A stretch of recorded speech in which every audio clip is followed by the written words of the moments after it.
얼마 전에 한 분이 댓글에 이런 질문을 주셨습니다. 목사님, 한 가지 궁금한 점이 있습니다. 방언 기도를 하는데 악한 영이 들어올 수 있나요? 라며 질문을 주셨습니다. 여러분은 이에 대해 어떻게 생각하십니까? 이번 시간에는 이에 대해 함께 나누기 원합니다. 저는 오래전에 한 권사님과 치유사역을 한 적이 있습니다. 권사님의 상처를 치유하고 축사사역을 하게 되었습니다. 혹시 상처 안에 악한 영이 숨어 있을 수도 있기 때문입니다. 내가 예수 그리스도 이름으로 명하노니 권사님의 상처 속에 악한 영이 숨어 있었다면 기침을 하면서 너의 정체를 드러낼지어다 라고 명령을 했습니다. 그리고 이렇게 여러 차례 반복해서 명령을 하자 기침을 하는 것이었습니다. 결국 악한 영이 드러나게 되었고 저는 이 악한 영을 주저하기 시작했습니다. 예수님이 거라사의 광인 안에 들어있던 귀신에게 이름을 물었던 것처럼 이름을 묻고 언제 들어왔는지를 물었습니다. 그러자 이 악한 영이 뭐라고 했느냐? 자기는 이미 30년 전부터 들어와 있었다고 했습니다. 권사님이 누군가의 상처로 인해 강한 분노와 미움을 마음에 품었을 때 악한 영이 침투해 들어왔던 것입니다. 여러분, 사도 바울이 이렇게 말하지 않았습니까? 마귀에게 틈을 줄 수 있으니 분을 내어도 하루에를 넘기지 말라고 말입니다. 그런데 문제는 권사님이 20년이 넘도록 신앙생활을 했는데 이름에도 불구하고 여전히 악한 영이 권사님 안에 숨어 있었다는 것입니다. 저는 이게 궁금해졌고 어떻게 악한 영이 떠나지 않고 권사님 안에 숨어 있을 수 있었는지에 대해 묻게 되었습니다. 아니, 권사님이 예배를 드리고 기도를 했을 텐데 네가 어떻게 안에서 버틸 수 있었느냐고 말입니다. 그러자 악한 영은 이렇게 말을 하는 것이었습니다. 권사님이 예배를 드리거나 기도를 할 때는 상체에 쓴뿌리 쓰게 지은 집에 숨는다고 했습니다. 하지만 예배나 기도를 마치고 집에 오면 권사님을 자극해서 분노를 폭발하도록 했다고 했습니다. 즉, 교회에서 받은 은혜를 다 쏟도록 만든 것입니다. 특히 아들에게 분노를 쏟도록 했는데 그 당시 아들은 정신병원에서 치료를 받고 있었습니다. 악한 영이 이렇게 권사님으로 하여금 분노하며 화를 내게 만들므로 자기가 다시 활동을 할 수 있었고 지금까지 이런 식으로 버틸 수 있었다고 했습니다. 여러분, 앞에서 한 분이 방언 기도를 하는데 악한 영이 들어올 수 있느냐고 물으셨습니다. 어떤 분들은 말합니다. 방언 기도를 하면 악한 영이 들어올 수 없다고 말입니다. 하지만 그렇지 않습니다. 우리가 방언으로 기도를 한다 할지라도 악한 영은 들어올 수 있습니다. 그렇다면 악한 영은 언제 우리 안에 들어올 수 있느냐? 보통 두 가지 경우에 악한 영이 우리 안에 들어올 수 있습니다. 그 첫 번째는 앞에서 말씀드린 것처럼 권사님과 같은 경우입니다. 권사님도 방언으로 기도를 하시는 분이셨습니다. 하지만 권사님 안에는 악한 영이 숨어 있었습니다. 즉, 우리가 방언 기도를 하더라도 이미 악한 영이 들어와 있었다면, 그리고 여전히 죄나 상처나 승부의 문제가 해결되지 않은 채로 남아있게 된다면 악한 영이 이 속에 숨어 사람 안에 남아있을 수 있게 된다는 것입니다. 이런 식으로 악한 영은 우리가 방언 기도를 할 때에도 여전히 우리 안에 있을 수 있는 것입니다. 만약 방언을 받고 기도를 할 때 악한 영이 약한 영이라면 방언과 함께 그 악한 영이 떠날 수 있습니다. 성령님이 주신 방언에는 영적 권세가 있기에 방언 기도를 할 때 이것을 견디지 못하고 악한 영이 떠나는 것입니다. 그러나 우리 안에 죄나 상처나 숭배가 해결되지 않은 상태로 이것들을 통해 악한 영이 강해졌다면 어떻게 되느냐? 방언을 받고 방언 기도를 할 때 악한 영이 오히려 방언 기도를 방해할 수 있다는 것입니다. 그 사람의 목이나 입을 잡고서 방언 기도를 하지 못하도록 방해할 수 있다는 것입니다. 여러분, 우리는 종종 방언을 받은 사람들이 초기에 기도할 때 이상한 소리를 내며 기도하는 것을 볼 수 있습니다. 방언을 하는데 얼굴이 일그러진다거나 목소리가 이상해진다거나 거칠고 거북한 소리가 나는 경우들이 있다는 것입니다. 그런데 이러한 방언을 들을 때 많은 분들이 오해하는 것이 하나 있습니다. 그것은 바로 이런 방언을 마귀 방언이라고 부른다는 것입니다. 물론 마귀도 방언을 흉내내서 흉내 방언을 낼 수 있습니다. 하지만 초기에 방언을 받았는데 이상한 모습이나 소리가 나게 된다면 이것은 마귀 방언이라기보다는 오히려 그 사람 안에 있던 악한 영이 이 사람이 방언을 하지 못하도록 입이나 목을 찾게 되므로 이런 소리가 나는 경우가 훨씬 많다는 것입니다. 그래서 만약 내 주위에 이런 사람이 있다면 어떻게 해야 하느냐?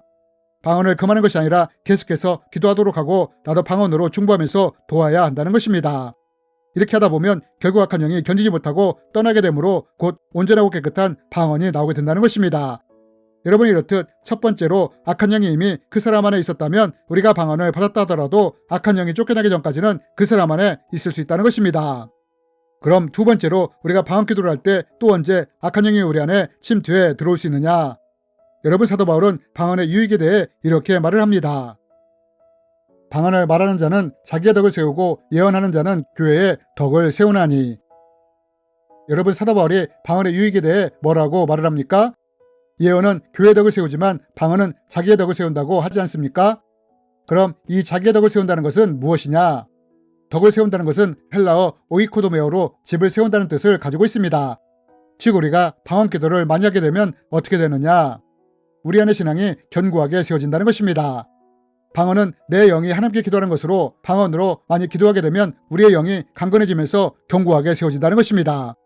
이로 인해 우리의 영적 권세가 강해지게 되며 신앙의 집도 견고하게 세워지게 되는 것입니다.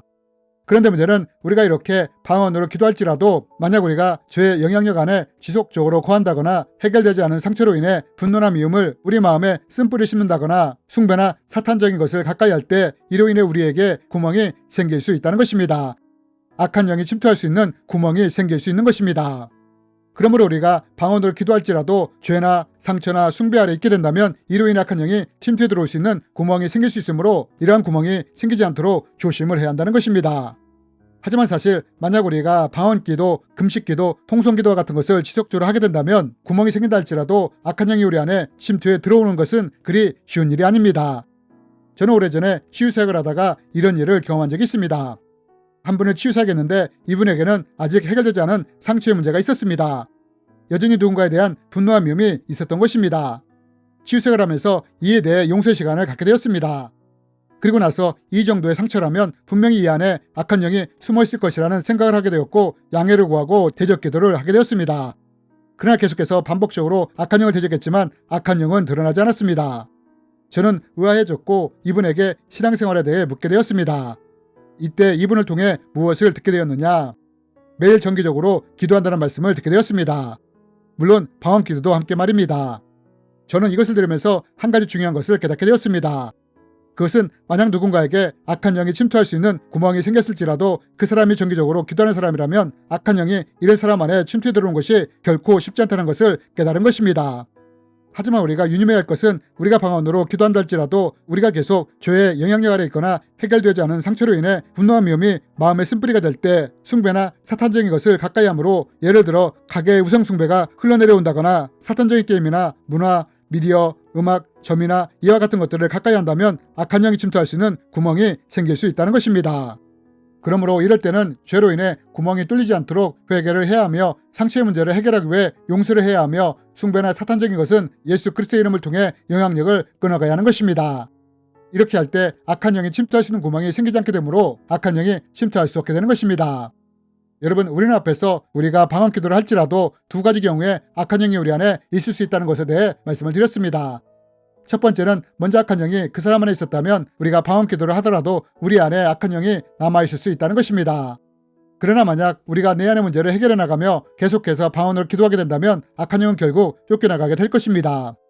두 번째로 우리가 방언으로 기도한다 할지라도 죄나 상처나 숭배를 통해 구멍을 만든다면 악한 영이 이 통로를 통해 우리 안에 침투해 들어올 수 있다는 것입니다. 물론 악한 영이 정기적으로 기도하는 사람 안에 침투해 들어오는 것은 결코 쉬운 일이 아닙니다. 하지만 이럼에도 우리가 죄나 상처나 숭배를 통해 구멍을 만들게 된다면 비록 방언 기도를 한다 할지라도 악한 영이 침투해 들어올 수 있다는 것입니다. 그러므로 이런 것을 기억함으로 구멍을 만드는 사람이 아니라 구멍나지 않은 전신갑주를 우리가 입음으로 악한 영들을 두렵게 만드는 우리들이 되었으면 좋겠습니다. 주님의 이름으로 여러분을 축복합니다.